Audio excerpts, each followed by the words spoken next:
बिस्मिल्लाहिर्रहमानिर्रहीम। Welcome to my YouTube channel. जो topic आज डिस्कस करेंगे वो है foreign policy of Pakistan. Foreign policy को डिफ़ाइन करें। फ़ॉरेन पॉलिसी मैकेनिज़्म है नेशनल गवर्नमेंट का, जिसको वो इस्तेमाल करते हुए गाइड करती है कि वो किस तरह से उसके डिप्लोमेटिक इंटरेक्शन और रिलेशनशिप होंगे दूसरी कंट्रीज़ के साथ। A state's foreign policy reflect its values, goals. अब किसी भी फ़ॉरेन मुल्क की फ़ॉरेन पॉलिसी है, उसमें वो दूसरे ममालिक के साथ रिलेशनशिप बनाता है, तो वो इस बात को जो है वो मद्देनज़र रखता है कि उसकी अपनी वैल्यूज़ क्या हैं, उसके अपने गोल्स क्या हैं, उसके इकोनॉमिक और पॉलिटिकल इंटरेस्ट क्या हैं, और इन इंटरेस्ट के अकॉर्डिंग जो है वो अपनी फ़ॉरेन पॉलिसी मींस अपने रिलेशनशिप दूसरी कंट्रीज़ के साथ जो है वो उसको डिफ़ाइन करता है। फ़ॉरेन पॉलिसी जो है वो कौन बनाता है किसी भी मुल्क की? तो फ़ॉरेन पॉलिसी को बनाने के लिए 3 लोग बहुत इंपॉर्टेंट होते हैं। जो 3 कंपोनेंट्स इंपॉर्टेंट हैं, उसमें सबसे पहले प्राइम मिनिस्टर, फिर आपकी नेशनल असेंबली और चीफ़ ऑफ आर्मी स्टाफ जो हैं, ये इंपॉर्टेंट कंपोनेंट्स हैं किसी भी मुल्क की फ़ॉरेन पॉलिसी को डिज़ाइन करने के लिए। अब फ़ॉरेन ऑफिस में हायरार्की क्या होती है कि सबसे पहले आपके पास foreign minister and then foreign secretary, director general, directors and then assistant director. इस तरह से जो है ये लोग सारे मिलके आपकी जो है वो फ़ॉरेन पॉलिसी को और आपके फ़ॉरेन रिलेशनशिप को डिज़ाइन करते हैं। अब यहाँ पर एक क्वेश्चन है which is very important, what is the difference between ambassador and high commissioner. आपके जो डिप्लोमेट्स मौजूद होते हैं कंट्रीज़ में अदर देन कॉमनवेल्थ, उनको हम एम्बेसडर कहते हैं, while your senior diplomats present in the Commonwealth countries are called high commissioner. उसके बाद प्रिंसिपल ऑफ फॉरेन पॉलिसी की बात की जाए तो ये जो हमारे प्रिंसिपल्स हैं we drive it from the quotation of Quaid-e Azam, in which he firstly preferred कि जो भी हमारे दूसरे ममालिक के साथ रिलेशन होंगे नेशंस के साथ, वो फ्रेंडली होंगे और गुडविल होंगे, मतलब हम उनके साथ अच्छे ताल्लुकात इस्तवार करेंगे। उसके बाद ये है कि हम किसी भी मुल्क के ख़िलाफ़ जो एग्रेसिव बिहेवियर होगा उसको कभी भी फेवर नहीं करेंगे, और अपने नेशनल और इंटरनेशनल डीलिंग्स में ऑनेस्ट और फेयर डीलिंग्स करेंगे। इसके बाद हम लोग हमेशा प्रमोशन करेंगे किसकी? पीस की। और कभी भी पाकिस्तान जो है वो मटेरियल और मोरल सपोर्ट में कमी नहीं करेगा। किन के लिए? उनके लिए जो ऑप्रेस्ड होंगे और सप्रेस्ड होंगे, और हमेशा जुल्म के ख़िलाफ़ खड़ा होगा और मज़लूम की मदद करेगा, material and moral support which they need. उसके बाद लास्ट पे है कि पाकिस्तान हमेशा यूएन चार्टर को फॉलो करेगा। उसके बाद पाकिस्तान की फ़ॉरेन पॉलिसी की हिस्ट्री को देखें तो जो इब्तदाई दौर था पाकिस्तान का 1947 से 53 का, it was exploration for good friends. और पाकिस्तान ने इस पीरियड में जो पाकिस्तान की इंडिपेंडेंट फ़ॉरेन पॉलिसी रही थी, और पाकिस्तान ने डिसाइड किया था कि पाकिस्तान को किस तरफ जाना है। अब उस वक्त जो थे वो 2 मेजर ब्लॉक्स थे, कैपिटल ब्लॉक और कम्युनिस्ट ब्लॉक।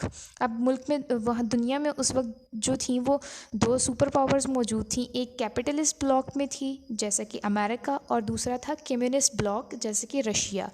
अब जो इब्तदाई स्टूडेंट्स जो हैं वो तैयारी कर रहे हैं, तो अगर आपके लिए मैं इन टर्म्स को डिस्क्राइब करूँ तो ये 2 आइडियोलॉजीज़ हैं इकोनॉमी को रन करने की, कैपिटलिस्ट और कम्युनिस्ट। अब इसमें जो कैपिटलिस्ट होते हैं ये सरमायादारी का निज़ाम है, और इसमें ये है कि जो जितना पैसा कमा रहा है वो उसका है, उसके पास है। और कम्युनिस्ट में ये होता है कि वो गवर्नमेंट के अंडर सारी जो वेल्थ है वो गवर्नमेंट के अंदर है, और इक्वली जो है वो उसको डिस्ट्रीब्यूट करती है गवर्नमेंट।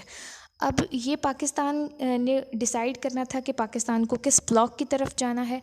तो पाकिस्तान ने यहाँ पर जो है वो 1949 के दौर में जो है वो पाकिस्तान को इनविटेशन भी आया रशिया की तरफ से।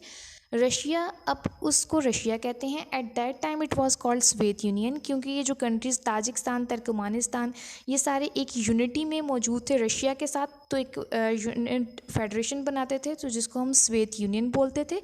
Now it is called Russia.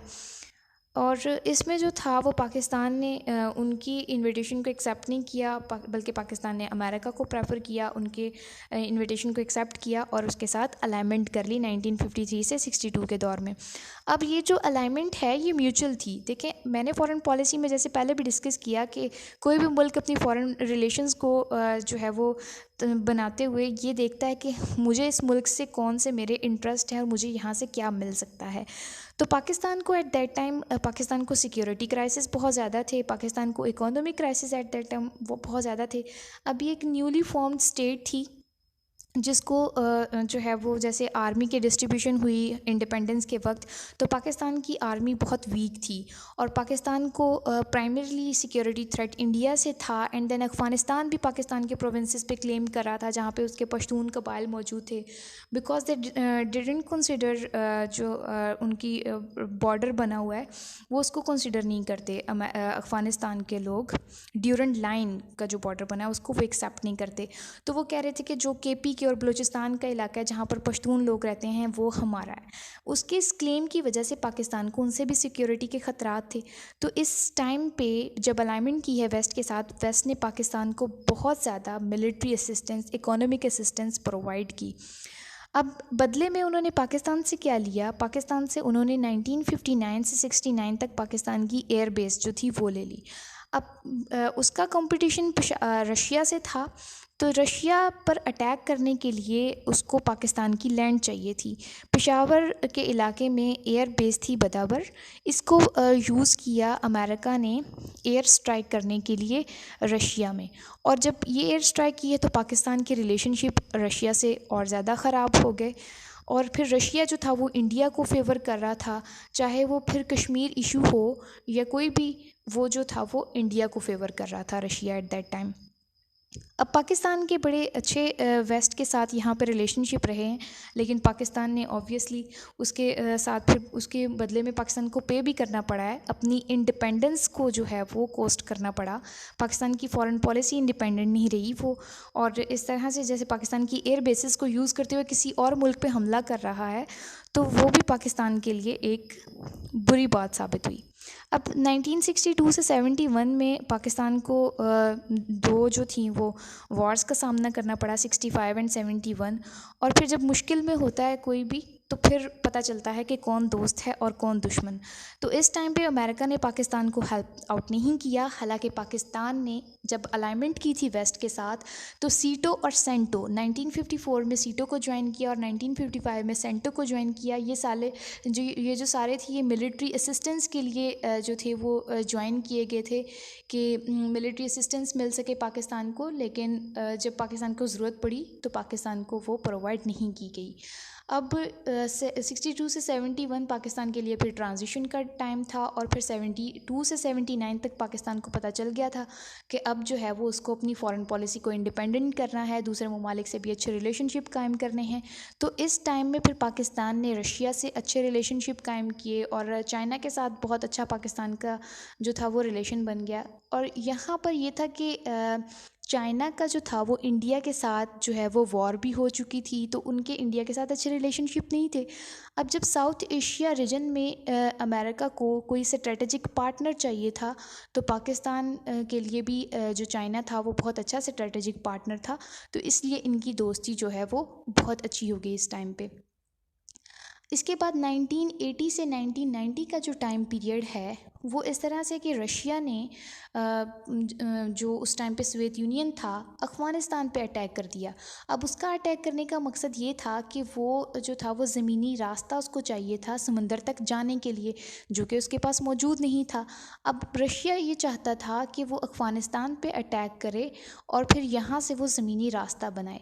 अब ये बात थी कि अगर वो अफ़गानिस्तान पे अटैक कर रहा है तो उसके बाद ऑब्वियसली वो पाकिस्तान की तरफ आएगा, क्योंकि पाकिस्तान का और जो है अफ़गानिस्तान का ये बॉर्डर मिलता है और पाकिस्तान से होते हुए फिर वो गर्म पानी तक रसाई हासिल करता। यहाँ से पाकिस्तान की भी सोवरेनिटी को ख़तरा था और दूसरी तरफ जैसे कि हम जानते हैं कि यूएस और रशिया का कंपटीशन था, तो यूएस को तो ये बात बिल्कुल गवारा नहीं थी कि रशिया जो है वो इतनी बड़ी अचीवमेंट जो है वो अवेल कर ले। तो यूएस ने जो है वो पाकिस्तान के साथ पार्टनरशिप कर ली और अफ़गानिस्तान में फिर रशिया के ख़िलाफ़ जंग लड़ी और बहुत जल्द जो है वो रशिया को यहाँ पर शिकस्त का सामना करना पड़ा। Aldous it was a long time, लेकिन वो बहुत बुरी शिकस्त का सामना करना पड़ा। अब इस टाइम पे पाकिस्तान को इकोनॉमिक एड भी मिल गई अमेरिका से, लेकिन बहुत बड़ा नुकसान पाकिस्तान को ये हुआ कि इस जंग में पाकिस्तान जो था वो खुद जो है वो दहशतगर्दी का शिकार हो गया। अब इस टाइम में जब यहाँ से सोवियत यूनियन जो थे वो सोवियत यूनियन मूव कर गया डिफ़ीट करके, और फिर यूएस के भी इंटरेस्ट यहाँ से ख़त्म हो चुके, तो यूएस ने भी विदड्रॉ कर लिया। अब अफ़गानिस्तान की लैंड को जो है वो यूज़ किया, इंडिया ने यूज़ किया, एंड देन इंडिया ने पाकिस्तान के अगेंस्ट यूज़ करके एक टेररिज्म की वेव जो थी वो बहुत ज़्यादा फैल गई। इसी तरह से पूरी दुनिया में एक टेररिज्म की वेव फैल गई, क्योंकि उस वक्त जो थे वो तालिबान के हालात अच्छे नहीं थे। खैर ये एक अलग से टॉपिक है, तो वीडियो बहुत ज़्यादा लंबी हो जाएगी। अब वहाँ पे जब पूरी दुनिया में टेररिज्म की वेव फैल गई, तो ये पोस्ट कोल्ड वॉर एरा था। अब इसमें ये है कि कोल्ड वॉर एरा में ये होता है कि कोई भी मुल्क सामने आके जंग नहीं करता, लेकिन किसी दूसरे मुल्क की सरजमीन को इस्तेमाल करते हुए जंग हो रही होती है, और यहाँ पे यही हुआ। और पाकिस्तान में जो था वो टेररिज्म इसी तरह से दुनिया में भी फैला। तो 2001 में हमने देखा कि 9/11 का जो वाक़या पेश आया उसमें अमेरिका बहुत बैडली हिट हुआ, और जब सबसे ज़्यादा अफेक्ट उसमें अमेरिका हुआ, तो अमेरिका ने पूरी दुनिया में ऐलान कर दिया टेररिज्म के ख़िलाफ़, और उसने कहा कि या तो आप हमारे साथ हैं या आप हमारे ख़िलाफ़ हैं। तो पाकिस्तान ने फिर अमेरिका का साथ दिया, और इस साथ में भी पाकिस्तान को फिर से बहुत ज़्यादा सफ़र करना पड़ा, लेकिन पाकिस्तान को इकोनॉमिक एड यहाँ पे भी मिली। अगर हम इस बहस में पढ़ें कि पाकिस्तान ने ये जो स्टेप उस टाइम पे लिया, इट वाज राइट और नॉट, तो I will simply say it was the need of the our.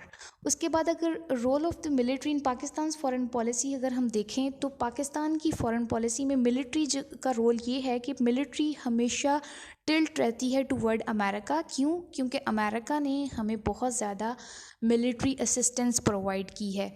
अगर आज जो है वो इतनी स्ट्रेंथन और इतनी पावरफुल आर्मी है, तो उसमें कहीं ना कहीं अमेरिका का बहुत ज़्यादा रोल रहा है। अब इस सारे जो है वो हिस्ट्री से हमने ये नतीजा निकाला है कि पाकिस्तान जो है, आल दो पाकिस्तान ने जो है वो बहुत सफ़र भी किया फ़ॉरेन पॉलिसी में, और अपने रिलेशनशिप जो दूसरे कंट्रीज़ थे उसमें बहुत से लेसन्स भी पाकिस्तान को मिले। लेकिन जो बहुत एक अच्छा था उसमें ये जो एरा हमारे पास था 2001 से ऑनवर्ड 2020 तक, क्योंकि यहाँ से 2001 से ये वॉर जो थी वो अगेंस्ट टेररिज्म स्टार्ट हुई, और 2020 में फिर यहाँ से अमेरिका ने विदड्रॉ कर लिया, और दोहा एग्रीमेंट, पीस एग्रीमेंट हो गया तालिबान और अमेरिका के दरमियान। तो ये जंग तो ख़त्म हो गई, और 2015 में पाकिस्तान ने जो है वो CPEC जैसे स्ट्रेटजिक एक पार्टनरशिप कर ली चाइना के साथ, which was a very good step toward the progress of Pakistan foreign policy. तो पाकिस्तान की फ़ॉरेन पॉलिसी के सर पे ये सहरा है कि पाकिस्तान और चाइना में ये बड़े अच्छे रिलेशनशिप कायम किए हैं। उसके बाद पाकिस्तान ने जो न्यूक्लियर स्टेबिलिटी एक रीजन में कायम की है, उसकी वजह से पाकिस्तान को बड़ा फ़ायदा हुआ है, और इंडिया के साथ जो है वो इस इक्वलिटी की वजह से आप इस रीजन में भी, साउथ एशिया के रीजन में भी पीस है, और पाकिस्तान की जो इम्पोर्टेंस है वो मुस्लिम रीजन्स में बहुत ज़्यादा बढ़ गई है, और उनके साथ पाकिस्तान के डिप्लोमेटिक रिलेशनशिप बहुत अच्छे हो गए। अब ये जो सारी बातें यहाँ पे लिखी हैं कि पाकिस्तान की जो फ़ॉरेन पॉलिसी है उसमें क्या फॉल्ट्स रहे हैं, अगर उसकी बात करें तो पाकिस्तान की जो फ़ॉरेन पॉलिसी है उसमें ये फॉल्ट्स हैं कि पाकिस्तान के जो पॉलिटिकल लीडरशिप है वो अपने पॉलिटिकल इंटरेस्ट को जो है वो ज़्यादा प्रेफर करती है as compare to national interest. जबकि हमने ऊपर पढ़ा कि फ़ॉरेन पॉलिसी में हम रिलेशनशिप देखते ही according to our economic needs, according to our political economic needs और आवर वैल्यूज़, आवर गोल्स। तो यहाँ पर इनके जो गोल्स हैं वो इनके पॉलिटिकल पावर और इनके पॉलिटिकल इंटरेस्ट अपने हैं, पर्सनल पॉलिटिकल इंटरेस्ट हैं, बजाय इसके कि नेशनल इंटरेस्ट हों। उसके बाद जो है वो पाकिस्तान में पुअर गवर्नेंस की वजह से और इंस्टेबिलिटी की वजह से जो पाकिस्तान की डोमेस्टिक पॉलिसी है वो बहुत डिस्टर्ब है, और जो फॉरेन पॉलिसी है वो किसी न किसी तरह आपकी डोमेस्टिक पॉलिसी पे डिपेंड करती है। जब आपकी डोमेस्टिक पॉलिसी स्ट्रॉन्ग नहीं होगी तो आपका इमेज फॉरेन पॉलिसी में भी स्ट्रॉन्ग नहीं होगा। जब आपका मुल्क जो है वो इकोनॉमिकली स्टेबल नहीं है। जब हम कश्मीर इशू की भी बात करते हैं तो हम यही बात करते हैं कि जो दूसरे कंट्रीज़ हैं वो इस्लामिक कंट्रीज़ वो क्यों पाकिस्तान के जो पाकिस्तान का क्लेम है उसको क्यों फेवर नहीं करते। बिकॉज़ अब आइडियोलॉजी की बेस पे कोई किसी को फेवर नहीं करता। अगर कोई किसी को फेवर करता है तो वो अपने इंटरेस्ट की बेस पे, और इंटरेस्ट क्या होते हैं, इकोनॉमिक इंटरेस्ट। तो पाकिस्तान को इकोनॉमिकली स्ट्रॉन्ग होना पड़ेगा, पाकिस्तान में गवर्नेंस को बेहतर करना पड़ेगा और पाकिस्तान में स्टेबिलिटी लानी चाहिए। उसके लिए वो इकोनॉमिक स्टेबिलिटी भी हो सकती है और पॉलिटिकल स्टेबिलिटी भी। इससे हमारी डोमेस्टिक पॉलिसी अगर बेहतर होगी तो हमारी फॉरेन पॉलिसी पे बहुत अच्छा असर पड़ेगा। उसके बाद बाकी ये जो रिलेशनशिप है, पाकिस्तान ने अपनी जो है वो ये देख लिया है कि पाकिस्तान की जो जियो स्ट्रेटेजिक लोकेशन में जो पाकिस्तान की इम्पोर्टेंस थी पूरी दुनिया में, कि पाकिस्तान जो है वो बड़ा इम्पोर्टेंट है काफ़ी ममालिक के लिए। उनको जो डिफरेंट रिसोर्सेज अगर वो अवेल करने तो उनको पाकिस्तान का ज़मीनी रास्ता चाहिए। ये बहुत लॉन्ग रन पाकिस्तान को अंदाज़ा हो गया कि नहीं चल सकती, तो पाकिस्तान ने बड़ी कोशिश की है कि वो इकोनॉमिक ट्रेंड्स की तरफ आए, लेकिन पाकिस्तान ने अभी कोई बहुत बड़ी जो है वो इससे अचीवमेंट हासिल नहीं की। बाकी हम इसके रिलेशनशिप को अगर डिस्कस करें, पाकिस्तान का रिलेशनशिप अमेरिका वर्सेस चाइना की बात करें तो चाइना के साथ पाकिस्तान के स्ट्रेटेजिक रिलेशनशिप अच्छे हैं, लेकिन हम टोटली चाइना पे डिपेंड नहीं कर सकते। हमें चाइना और अमेरिका दोनों के साथ इंटरेस्ट अच्छे रखने हैं। If China is inevitable for us then America is obviously necessary for us. तो हमें चाइना के साथ और अमेरिका के साथ, देखें अमेरिका जैसे हमने माजी में एक्सपीरियंस किया है अमेरिका के साथ, अगर अमेरिका आपको उस तरह से ट्रस्ट नहीं कर सकते, हम अमेरिका पे ब्लाइंड ट्रस्ट नहीं कर सकते, लेकिन हम कुछ जो ऐसी हो सकते हैं, ऐसे डिपार्टमेंट्स हैं जैसे वो हेल्थ और एजुकेशन में अगर हमें हेल्प आउट करना चाहते हैं तो हम अपने इंटरेस्ट को मद्देनज़र रखते हुए, और अमेरिका जिसमें हमें हेल्प आउट करता है तो हम उसमें तो उससे हेल्प ले सकते हैं। बाकी हमें जो है वो अपनी सॉवरेनिटी को और अपने इंटरेस्ट को इन द लॉन्ग रन जो है वो मद्देनज़र रखना होगा, और इन दोनों के साथ हमें अच्छे रिलेशनशिप बनाने हैं। और इसी तरह से जो मिडल ईस्टर्न कंट्रीज़ हैं उनके साथ अच्छे रिलेशनशिप बनाने के लिए बहुत ज़रूरी है कि हम लोग इकोनॉमिकली जो है वो स्ट्रॉन्ग हों। ईरान के साथ जो है वो पाकिस्तान के रिलेशनशिप जो हैं वो बहुत अच्छी नहीं हैं। वो भी इसीलिए क्योंकि पाकिस्तान की जो फॉरेन पॉलिसी है वो कम्प्लीटली इंडिपेंडेंट नहीं हो पा रही। हम अमेरिका की तरफ जो है वो देखते हैं कि अमेरिका जो है वो अगर उसको ये बात अच्छी लग रही है या नहीं, तो उस वजह से जो स्ट्रेंड रिलेशनशिप हमारे ईरान के साथ हैं वो बेहतर हो सकते हैं। इसी तरह से जो बाकी मिडल ईस्टर्न कंट्रीज़ हैं, अरब ममालिक और मुस्लिम कंट्रीज़ हैं, इनके साथ हमारे रिलेशनशिप ज़्यादा बेहतर तब हो सकते हैं जब इकोनॉमिकली हम स्ट्रॉन्ग होंगे, as I have already discussed. And the last one is biggest foreign policy challenge Afghanistan. जैसे 2020 में मैंने डिस्कस किया कि जब इन्होंने विड्रॉ किया है 2020 से 21 के एरा में अमेरिका ने विड्रॉ किया, तो अफ़गानिस्तान में तालिबान की हुकूमत आने से पाकिस्तान में जो तहरीक तालिबान पाकिस्तान की जमात है वो बहुत ज़्यादा एक्टिव हो चुकी है। And that is a very hectic situation for Pakistan, क्योंकि पाकिस्तान में टेररिज्म बहुत ज़्यादा बढ़ गया है।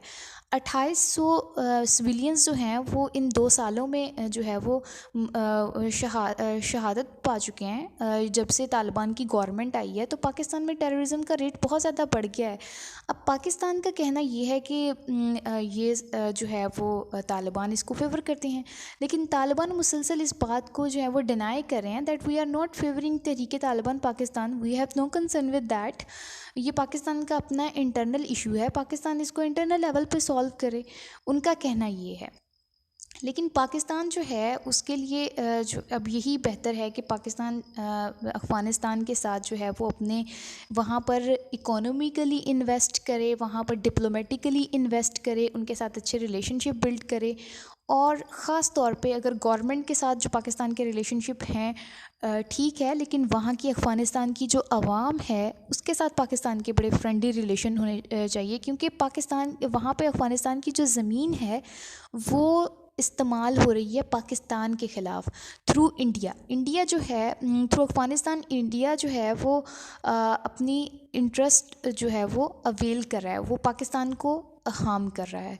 तो अफ़गानिस्तान के साथ जब हमारे अच्छे रिलेशनशिप होंगे तो वहाँ से इंडिया भी जो है वो हमें हिट नहीं कर सकेगा। और जब अफ़गानिस्तान के साथ अच्छे रिलेशनशिप हमारे कायम हो जाएंगे तो हम लोग जो है वो चाइना के साथ मिलके अपने सी पैक के मंसूबे को जो है वो वसी कर सकते हैं। उसमें अफ़गानिस्तान और ईरान और सेंट्रल एशिया जैसे इलाकों को शामिल कर सकते हैं।